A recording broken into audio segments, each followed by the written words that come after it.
Assalamualaikum warahmatullahi wabarakatuh. Allahu Akbar, Allahu Akbar, Allahu Akbar kabira, alhamdulillahi katsira, subhanallahi bukratan wa asila. La ilaha illallah wa la na'budu illa iyyahu mukhlishina lahuddin walau karihal kafirun. La ilaha illallah wallahu akbar, Allahu akbar walillahil hamd.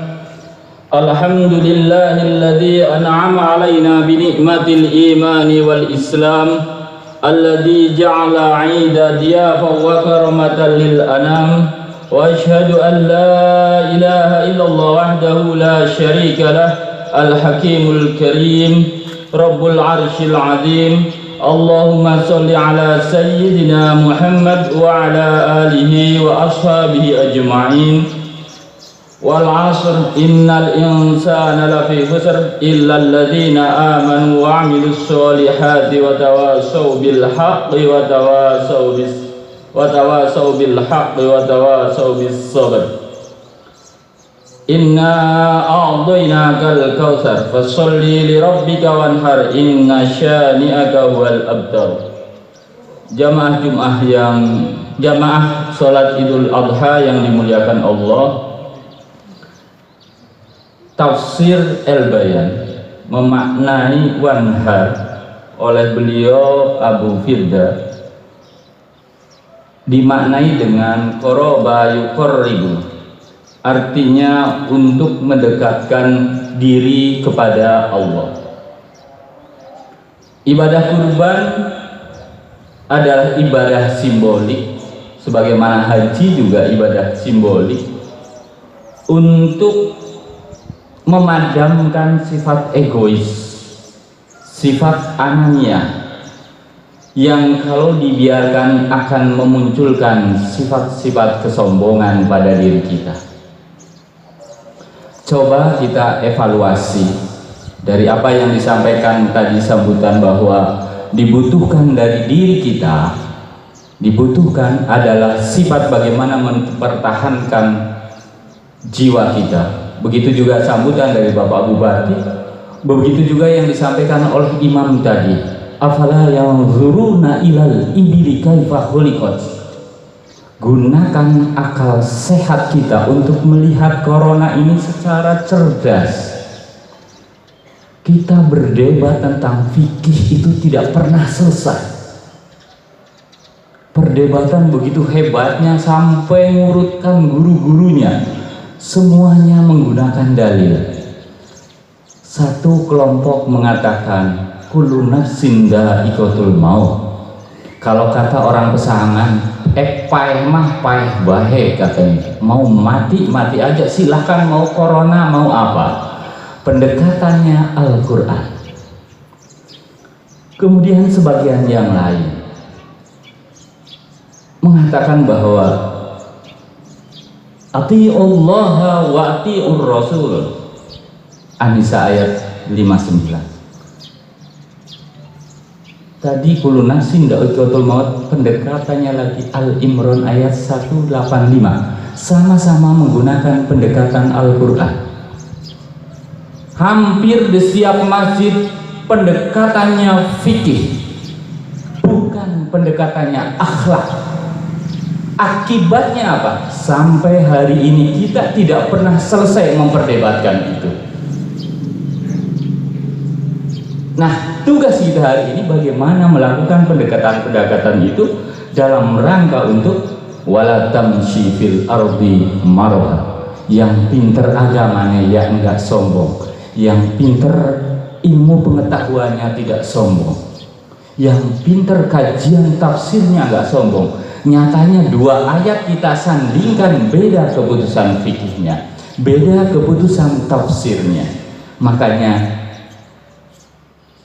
jamaah sholat Idul Adha yang dimuliakan Allah, jangan pernah keilmuan kita membuat kita sombong sedikit pun dalam diri kita. Kita memang ada pesan dari Allah juga dalam Al-Quran, fa in tanazza'tum fi syai' farudduhu ila Allah wa rasulih. Pakai akal sehat. Kita berbeda dari ayat Al-Quran. Mau kembali lagi ke Al-Quran, ya mulai lagi. Sebagaimana kita belajar ilmu pengetahuan agama, mulai dari TK belajar berwudu, MTS belajar berwudu, aliyah SMA belajar berwudu, kuliah belajar berwudu lagi, jadi dosen ngajarnya berwudu lagi. Artinya pengulangan itu terus berlanjut. Makanya harusnya kita mencoba menata akal pikir kita dengan adanya corona ini. Kita belajar bareng-bareng dengan adanya kurban ini, mengorbankan perasaan diri sendiri. Mari kita tengok surat Al-Mujadalah ayat 11. Ya ayyuhalladzina amanu idza qila lakum tafassahu fil majalis fafsahu yafsahillahu lakum wa idza qila suzu famsuzu. Allah kemudian melanjutkan, yarfa'illahu alladzina amanu minkum walladzina utul ilma darajah. Allah akan merangkat derajat orang yang berdebat. Ada sebagian kita mengatakan berdebat itu haram, ada apa? Tetapi Al-Quran mengajarkan kita untuk berdebat. Tetapi yang akan diangkat derajatnya oleh Allah ketika berdebat, kita mengalah karena Allah yarfa'illahu alladzina amanu minkum walladzina utul ilma darajah. Yang haram, yang berdebat tidak pernah mau ngalah, karena tidak mungkin kita menemukan sesuatu tanpa perdebatan, tanpa perbedaan. Itu makanya kemudian kita kembali kepada Allah dengan cara itu, dengan cara kita jangan pernah merasa kita yang terpandai, kita yang terbaik, kita yang selalu benar. Itu langkah-langkah kita dalam menghadapi kondisi seperti ini. Kemudian kenapa sih kita tidak boleh dilanjutkan berdebat? Pertama, kita kan tidak paham kehendak Allah. Motifnya apa Tuhan menurunkan corona? Yang pertama, bisa jadi itu adalah cobaan bagi kita yang sudah kaya. Saya orang kaya tidak mungkin kena, semuanya sudah menggunakan COVID-19 standar, menggunakan APD dan lain sebagainya. Orang yang pinternya juga lah semuanya dari Allah, ini ada dalilnya. Kemudian orang yang ahli dalam bidang kesehatan juga merasa dirinya lebih. Pertanyaannya, apakah dengan ilmu yang kita miliki, dengan harta yang kita miliki membuat kita sombong atau membuat kita menjadi merendahkan diri kita di depan orang lain? Itu yang pertama. Ini bisa jadi cobaan bagi kita. Yang kedua, bisa jadi ujian.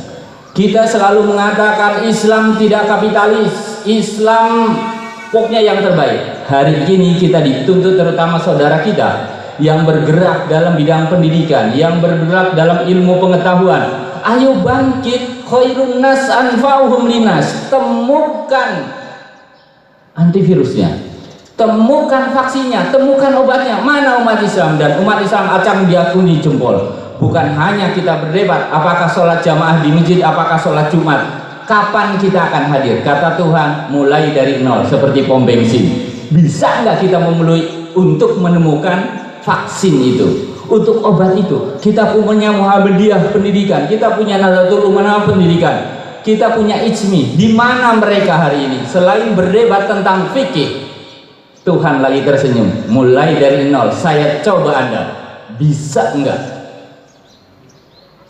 Sesuai dengan bidangnya. Kalau bidang kita fikih, ya tidak usah mencari vaksin. Bagaimana tadi? Merubah berpikir fikih kepada akhlak. Kemudian yang ketiga juga bisa azab juga. Wallahu a'lam. Yang ketiga bisa juga, yang keempat bisa juga tanpa motif. Tuhan ya terserah Tuhan, mau dengan motif atau tidak dengan motif ya terserah Tuhan. Kenapa kita jadi penilai Tuhan? Kenapa kita mengawasi Tuhan dengan ayat-ayatnya? Oh benar Tuhan begini, buat apa? itu kan buat hati kita agar kita lebih baik di depan orang lain, agar kita baik di depan Allah. Dari keadaan seperti ini, mari bersama-sama kita saling menjaga semuanya, karena kita juga tidak tahu semuanya apa motif dibalik ini semua. Kepada Allah, kehendak Allah kita tidak tahu. Oleh sebab itu yang terbaik bagi kita tetap berdoa kepada Allah, tetap berikhtiar. Semoga kita diangkat derajatnya Allah dengan kondisi seperti ini. Wallahu a'lam bishawab. Barakallahu li wa lakum. Allahumma salli wa sallim ala Sayyidina Muhammad wa ala ali Sayyidina Muhammad. Allahu Akbar, Allahu Akbar, Allahu Akbar, Allahu Akbar, Allahu Akbar, Allahu Akbar, Allahu Akbar kabira, alhamdulillahi katsira, subhanallahi bukratan wa asila. La ilaha illallah wahdahu la syarika lahu wa asyhadu anna Muhammadan abduhu wa rasuluh. Allahumma sholli ala sayyidina Muhammad wa ala alihi wa sahbihi ajma'in. Ittaqullah haqqa tuqatih wa la tamutunna illa wa antum muslimun. Pesan sedikit, mari kita dengan corona ini untuk merendahkan hati yang punya ilmu agama. Jangan jadikan perdebatan yang tidak berkesudahan, karena itu tidak akan mengangkat derajat kita. Marilah kita saling mengalah, saling merasa diri kita salah di hadapan Allah, kita tunduk dan patuh kepada Allah Subhanahu wa taala. Jangan pernah wala tamshi fil ardi maraha. Jangan tegakkan wajahmu karena Anda merasa lebih dari orang lain. Dengan begitu semoga umat Islam Indonesia diangkat. Yarfa'illahu alladzina amanu minkum walladzina utul ilma darajat. Rabbana zalamna anfusana wa illam taghfir lana wa tarhamna lanakunanna minal khasirin. Rabbana afrigh alaina sabra wa tsabbit aqdamana wansurna 'alal qaumil kafirin. Rabbana atina fid dunya hasanah wa fil akhirati hasanah wa qina adzabannar wa adkhilnal jannata ma'al abrar ya aziz ya ghafar ya rabbal alamin. Wassalamualaikum warahmatullahi wabarakatuh.